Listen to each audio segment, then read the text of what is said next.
95 mm का ground clearance है भाई। मैंने खूब डिवाइडर खुदाए हैं दिल्ली में जाके इस गाड़ी से। मैं चाबी लगाता हूँ, सब कुछ ऑन हो जाता है, डिजिटल इंस्ट्रूमेंट क्लस्टर बंद पड़ जाता है भाई। हजार किलोमीटर एक गो में मारा है मैंने इस गाड़ी से। अभी तो ये गाड़ी वारंटी में है, अगर इसकी वारंटी खत्म हुई तो इसमें क्या खर्चा आएगा कुछ फाइनलाइज करके भाई मैं हुंडई वेन्यू ले आया अपने घर।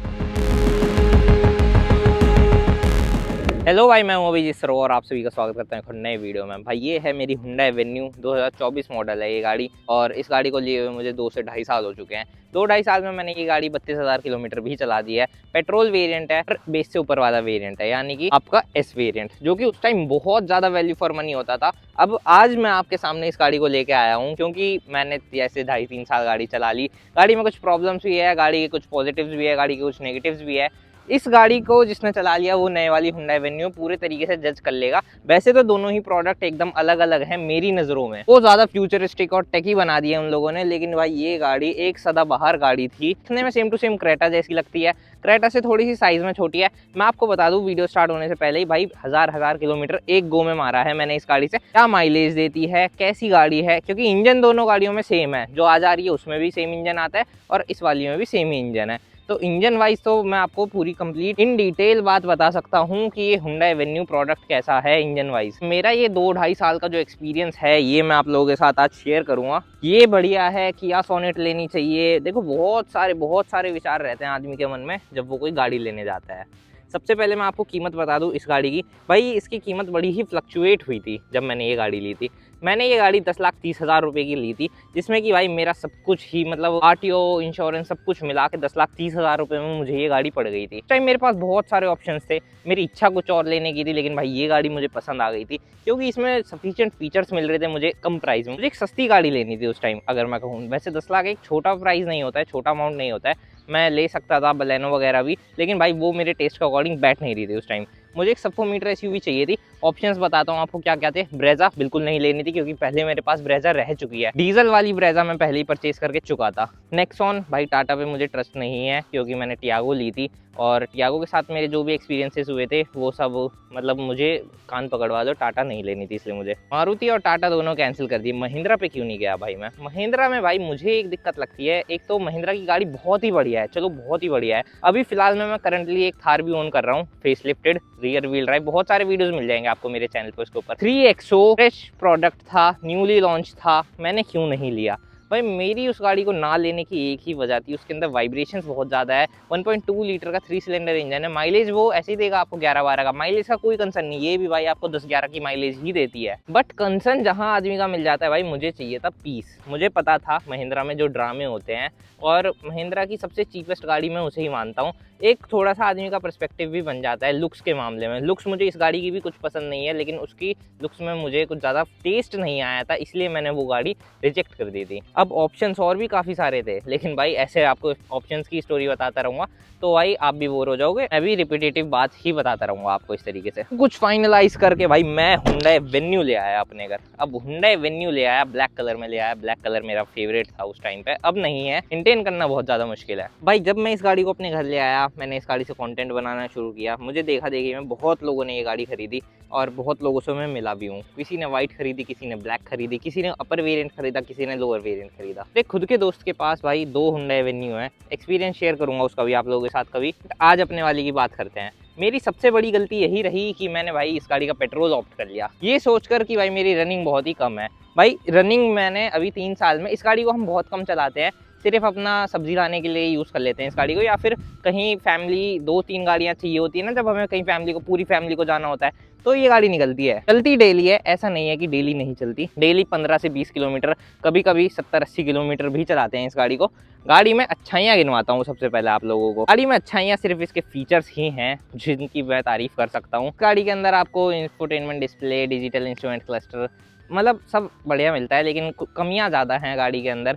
चलो थोड़ी सी बात मैं आपको दोबारा से अच्छाइयों की बताता हूँ। इस गाड़ी के अंदर 195 mm का ग्राउंड क्लियरेंस है भाई। मैंने खूब डिवाइडर खुदाए हैं दिल्ली में जाके इस गाड़ी से। पुलिस को टैग मत करना बस। डिवाइडर खुदाना आपके लिए भी सेफ नहीं है और आपके प्रियजन जो दूसरे वाहन वाले हैं उनके लिए भी सेफ नहीं है, तो भाई आप ये गलती मत करना। उसके बाद भाई जो चीज़ इसमें बढ़िया है वो है इसकी बैक सीट। अब बैक सीट में मैं आपको बताऊँ, उज्जैन मेरे घर से 800 किलोमीटर पड़ता है भाई। मैं गया, 1 गो में गया, कहीं नहीं रुका, वापस आया, जयपुर घूमता हुआ आया था। मैंने एक ट्रिप के अंदर इस गाड़ी को एक दिन में 1000-1200 किलोमीटर भी चला रखा है।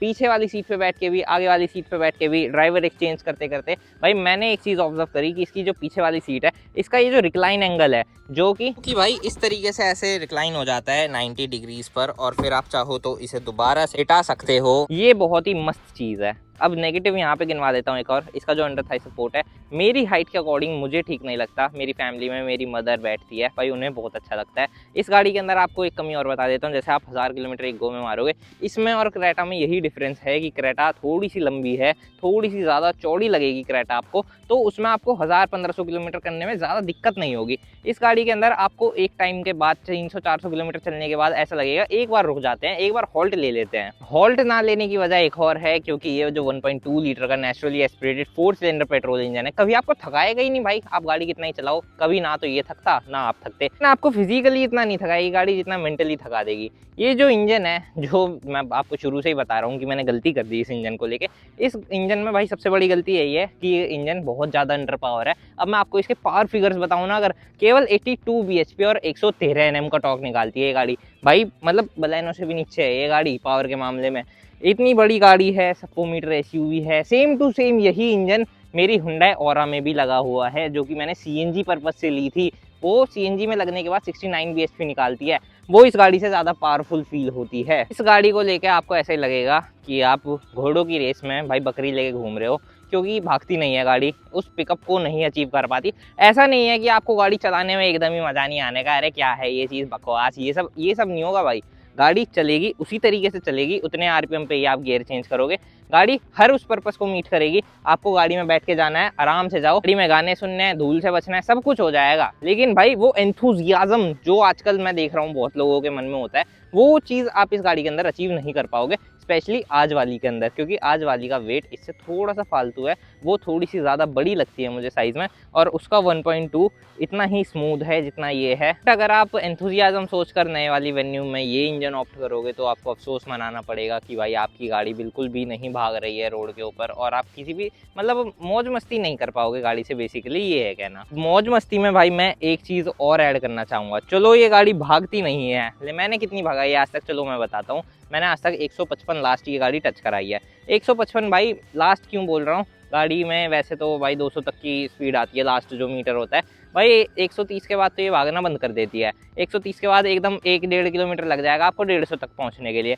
अब 150 भगाना बहुत ही बड़ी बेवकूफ़ी है, जबकि रोड ना ही मेरे बाप का है ना ही आपके बाप का। स्पीड लिमिट ही जब 120 की लास्ट है हमारे इंडिया के अंदर, तो इतना तो कभी जाना ही नहीं चाहिए वैसे, पहली बात फालतू। और दूसरी चीज़, अगर आपने गाड़ी को भगा भी लिया, आप भाई गाड़ी में ब्रेक्स भी मारोगे। ब्रेक्स की कहानी बताता हूँ आपको गाड़ी के, भाई बहुत ज़्यादा इंटरेस्टिंग कहानी है। आप अगर ब्रेक्स मारोगे, आपके आगे कुछ ऑब्स्टिकल आता है, गाड़ी, बस, ट्रक, जानवर, कोई आदमी, आप ब्रेक मारोगे, गाड़ी भाई हाथ में से निकल जाएगी। गाड़ी को इधर उधर जाने का बहुत शौक है, आपको भी लेके जाएगी और साथ साथ खुद भी जाएगी। आप सीधी लेन में चलते हुए ब्रेक्स मारो, आपकी गाड़ी लेफ्ट में भागेगी, बहुत ज़्यादा भागेगी। आपको डीएनए गिनवाता हूँ मैं इनके डीएनए में ही है ये चीज़। क्रेटा भागती है, वेन्यू भागती है, ऑरा भागती है, सेल्टॉस भागती है, वैसे इन्हीं के ग्रुप की गाड़ी है सेल्टॉस, वो भी टेढ़ी भागती है। एबीएस गाड़ी के अंदर घटिया कचरा एबीएस आता है, आप थोड़े से तेज ब्रेक मारो, गाड़ी घड़ घड़ घड़ घड़ बजती चली जाएगी। गाड़ी पता नहीं मतलब डिपार्टमेंट में थोड़ा सा क्या पता नए वाली वेन्यू पे काम किया हो, नए वाली वेन्यू में ब्रेक्स सुधारे हों, लेकिन भाई इसके अंदर आपको ब्रेक्स में तो मज़ा नहीं आएगा एटलीस्ट। अब भाई आपको कुछ और प्रॉब्लम्स बताता हूँ जो कि गाड़ी के अंदर आपको फील होगी। सबसे पहली बात तो जैसे ही आप गाड़ी को खोलोगे, गाड़ी की सीट पे बैठोगे, अंडर थाई सपोर्ट की कमी आपको इस गाड़ी के अंदर महसूस होगी। अगर आपकी हाइट 6 फीट के करीब है तो भाई आपको पैर वैर रखने में तो थोड़ी दिक्कत वगैरह होगी। फिजिकल की आती है, आपको यहाँ पे ऐसे चाबी लगानी है, उसके बाद आप जैसे ही गाड़ी को स्टार्ट कर लोगे, आपको देखने के लिए मिल जाएगा ये डिजिटल इंस्ट्रूमेंट क्लस्टर। अब डिजिटल इंस्ट्रूमेंट क्लस्टर की कहानी अगर मैं आपको बताऊं, आज तक मैं अपनी लाइफ में भाई 5 से 10 बार जा चुका हूं सिर्फ इसी को रिजॉल्व कराने। भाई मैं चाबी लगाता हूं, सब कुछ ऑन हो जाता है, डिजिटल इंस्ट्रूमेंट क्लस्टर बंद पड़ जाता है। भाई ज्यादा कोई बड़ी दिक्कत नहीं है, या तो फ्यूज उड़ता है उसका, या फिर भाई बैटरी के तार हटाते हैं, दोबारा लगाते हैं सर्विस सेंटर वाले और ठीक करके दे देते हैं। मैंने उनसे कई बार पूछा कि अभी तो ये गाड़ी वारंटी में है, अगर इसकी वारंटी खत्म हुई तो इसमें क्या खर्चा आएगा। बोल रहे हैं भाई खर्चा तो बहुत मोटा आता है, लेकिन गुडविल में कर देंगे आपके लिए। भाई गुडविल मेरे लिए ही तो है, अगर मेरा कोई प्यारा भाई अपनी वेन्यू को लेके जाता है, और आज वाली स्पेशली भाई, उसके अंदर तो पूरा ही आपको डिजिटल देखने के लिए मिलता है, उसका क्या। तो भाई वहाँ के एम्प्लॉइज का एक ही कहना है कि भैया अगर ये खराब होता है तो मोटा फटका लगेगा आपको, अंडर वारंटी में है तब तक ठीक हो जाता है, नहीं तो फिर आपको बाद में दिक्कत देखने के लिए मिलेगी। इसी के साथ साथ भाई दूसरा नेगेटिव जो इसकी इंफोटेनमेंट डिस्प्ले 8 इंच की है, wireless Android auto Apple CarPlay आता है इस गाड़ी के अंदर, बट भाई इसके स्पीकर्स बिल्कुल भी अच्छे नहीं है। आगे की तरफ आपको ठीक ठाक स्पीकर्स देखने के लिए मिल जाते हैं जो कि थोड़े से आपको ज़्यादा लाउड फील होंगे। पीछे अगर आप बैठ गए इस गाड़ी के अंदर गलती से तो भाई आपको स्पीकर्स में मज़ा ही नहीं आएगा। पीछे पेपर कॉइल के इतने गंदे स्पीकर दे रखे हैं, बजते ही नहीं है वो। अब भाई आप ये चीज़ देखो, मैं अब इस गाड़ी को लेके चल रहा हूँ, इस गाड़ी के अंदर 5 गियर आते हैं। जैसे ही मैं क्लच छोड़ूंगा भाई मुझे ये गाड़ी इतनी ज़्यादा पसंद आ जाएगी क्लच छोड़ते ही, क्योंकि इसका क्लच इतना ज़्यादा लाइट है। क्लच की भी एक प्रॉब्लम बताता हूँ आपको, आज तक मैं 3-4 बार गया हूँ, इसके क्लच में से स्प्रिंग की कुछ आवाज़ आने लगती है, कड़क कड़क कड़क, टिंग टिंग टिंग, ऐसी कुछ अजीब सी आवाज़ आने लगती है जो कि भाई बहुत ज़्यादा इरिटेट करती है। जब आप गाड़ी को चलाओगे आगे पीछे करोगे जैसे गाड़ी तो तुरंत वो आवाज़ बनने लगती है और भाई वो पूरा मज़ा किरकिरा कर देती है। अब चलो भाई गाड़ी को ड्राइव पे लेके चलते हैं। सेकंड गियर में लगा रखी है अपना नॉर्मली, ईजी मतलब बहुत ईजी है इस गाड़ी को चलाना ना, क्योंकि आपको एज टू एज विजिबल रहेगा इसके बोनेट का। खींच के दिखाऊं अगर आपको, भाई इतना टाइम लगता है इसे खींचने में, मतलब इतनी देर में दूसरी गाड़ियां जो अच्छे खासे पिकअप के साथ आती हैं वो तो भाई वहाँ लग जाती है अब तक तो जाके। भाई इसके अंदर पिकअप वगैरह बिल्कुल देखने के लिए नहीं मिलेगा। माइलेज अगर आपको दिखाऊं तो बड़ा शॉकिंग है, क्योंकि अभी ये सिंस रिफ्यूल से मुझे केवल 11.8 का माइलेज दे रही है, जिसमें कि भाई मैंने 145 किलोमीटर गाड़ी चला भी दी। उसके बाद भाई आपको थोड़ा सा अब यू टर्न वगैरह, मतलब मेरी गाड़ी पुरानी हो गई है तो इसके अंदर दिक्कतें बहुत आ गई हैं। जैसे कि अब मैं यू टर्न कर रहा हूँ, यहाँ पे स्टीयरिंग रिस्पॉन्स इसका बेसिकली मैं वारंटी के अंदर इसका एक काम भी करा रहा हूँ स्टीयरिंग रिलेटेड। अगर आपको वो वीडियो देखना है तो 3-4 दिन में मैं वो वीडियो डाल दूंगा, उसके लिए आपको सब्सक्राइब करना पड़ेगा जिससे नोटिफिकेशन आपको जल्दी से जल्दी मिल जाए। देखो जैसे कि मैं इस गाड़ी को चला रहा हूँ, इस गाड़ी को मैं भाई ट्रिप्स गिनवाऊँ, अगर आपको भाई ट्रिप बहुत मारे हैं मैंने इस गाड़ी से। नैनीताल में इस गाड़ी को लेके गया हूँ, मनाली में इस गाड़ी को लेके गया हूँ, कसौल, उज्जैन, जयपुर, हैंड्स डाउन भाई छोटी मोटी जगह तो मुझे याद भी नहीं आ रहा मैं कहाँ कहाँ इस गाड़ी को लेके गया हूँ। ये गाड़ी लंबे रूट पे मैंने बहुत ज्यादा चलाई है। इस गाड़ी से कई बार कुछ क्लोज कॉल्स भी मैंने करी हैं, जैसे कि कटवट मार के बचाना इस गाड़ी से। इस गाड़ी के अंदर बॉडी रोल वगैरह कैसा है अगर आपको बताऊं, देखो मैंने इतनी स्पीड पे ऐसे मोड़ दिया इसका स्टीयरिंग। भाई इतनी तगड़ी गाड़ी है ये चलाने के मामले में, तो ऊंची की ऊंची, क्रेटा से ज़्यादा ऊंची है ये गाड़ी। अगर आपको बताऊं 190 mm का क्रेटा में आता है ग्राउंड क्लियरेंस और इसके अंदर 195 mm का। मैं इस गाड़ी को चाहूँ तो यहाँ भी खुद आ सकता हूँ। मैंने इस गाड़ी से ऐसा कोई ऐप नहीं है जो आज तक ना किया हो, लेकिन इस गाड़ी ने मुझे सिर्फ एक ही चीज़ में दुखी किया, जो इसका माइलेज। उसके अलावा इस गाड़ी के अंदर पावर भी कम देखने के लिए मिलती है। ये छोटी मोटी चीज़ें अगर मैं साइड कर दूं, और डीजल की अगर ले लूँ मैं ये गाड़ी, मतलब आज के रिकमेंडेशन के हिसाब से कह रहा हूँ मैं, अगर आप एक ब्रेजा CNG भी लेने जा रहे हो, चलो सपोज मैं आपको बोलता हूँ आप ब्रेजा CNG VXI या फिर VXI ही मान लो भाई, इससे ऊपर तो मैं वेरिएंट बेवकूफ़ी मानूंगा। आप VXI लेने चले जाओ, आपको कितने रुपए का देखने के लिए मिलेगा? वो देखने के लिए मिल जाएगा भाई 13 लाख रुपए का, 13-14 लाख रुपए में। भाई वो ब्रेजा कुछ गाड़ी है 13-14 लाख रुपए में CNG में लेने की? तो नहीं रुपए में भाई मैं आपको ना केवल 11 लाख रुपए दूंगा। आप इसका HX2 वेरिएंट लेके आना, वॉकअराउंड वीडियो HX2 का मैंने डाल रखा है अपने चैनल पे। डीजल में लेके आना पर्टिकुलर, क्या इंजन है वो, इतना तगड़ा इंजन, माइलेज आपको 25-30 की देगा। इसके साथ फीचर्स आपको भाई ब्रेजा से फालतू देखने के लिए मिल जाएंगे उस गाड़ी के अंदर। बाकी ओवरऑल अगर आपको इस रिव्यू में मैं बताऊं, देखो आपको चलो एक चीज़ और टेस्ट कराता हूं, अभी मैं गाड़ी को आगे लेके चलता हूँ। व्हील स्पिन वगैरह भाई मैंने इस गाड़ी से स्टार्टिंग में बहुत मारे, अब तो बिल्कुल मन ही नहीं करता भाई इस गाड़ी को चलाने का। जब से मतलब ये थोड़ी पुरानी सी हुई, इसमें थोड़े ऐप से आने शुरू हुए भाई, मैंने कम कर दिया इस गाड़ी को चलाना। रिवर्स कैमरा नहीं है भाई, मुझे कोई दिक्कत ही नहीं है। देखो रिवर्स में कितनी भागती है ये, देखो भाई ये गाड़ी रिवर्स में 40 भाग लेती होगी, 35-40।